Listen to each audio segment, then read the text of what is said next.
Ang lubid ng elepante.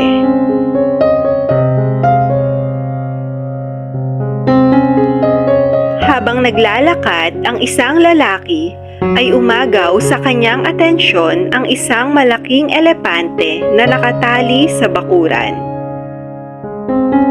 Laking gulat niya nang makita ang lubid sa paa ng elepante na napakaliit at manipis lamang.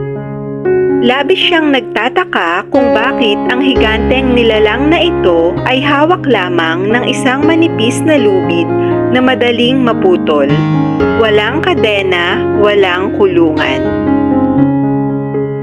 Malinaw na madali lang sa elepante ang kumalas sa gapos at maaari itong makatakas sa anumang oras dahil sa taglay nitong lakas. Ngunit sa hindi maipaliwanag na kadahilanan ay hindi niya ito ginagawa.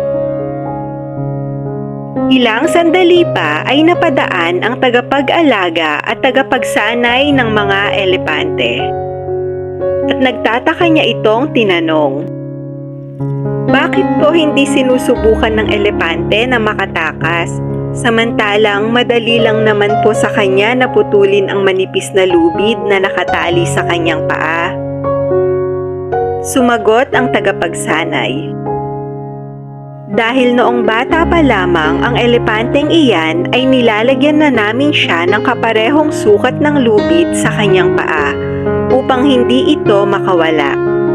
At sa murang edad niya na iyon ay sapat na ang ganoong kalaking lubid upang pigilan siyang makatakas dahil hindi niya iyon kayang putulin. Habang siya ay lumalaki, ay nakakondisyon na ang kanyang isip sa paniniwala na hindi niya magagawang makaalis sa lubid na iyan. At simula noon ay hindi na niya sinusubukan pang kumawala. Kaya ang tanging dahilan kung bakit hindi napuputol ang lubid ay ang paglipas ng panahon na pinagtibay ng paniniwala na kailanman ay hindi niya ito magagawang putulin. Namangha ang lalaki sa kanyang nalaman. Noong bata pa lamang ang elepanteng ito ay nabigo siyang makatakas. At dahil doon ay hindi na niya sinubukan pang muli ang makaalis, kaya nanatili na lamang siya sa kanyang kinaroroonan.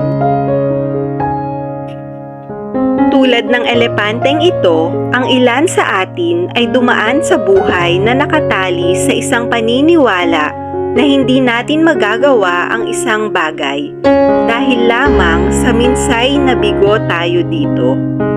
Hindi rason ang kabiguan para tayo ay sumuko. Maraming dahilan upang magpatuloy. Ang paniniwala sa iyong sariling kakayahan ang pinakamahalagang hakbang sa pagkamit ng iyong mga layunin sa buhay.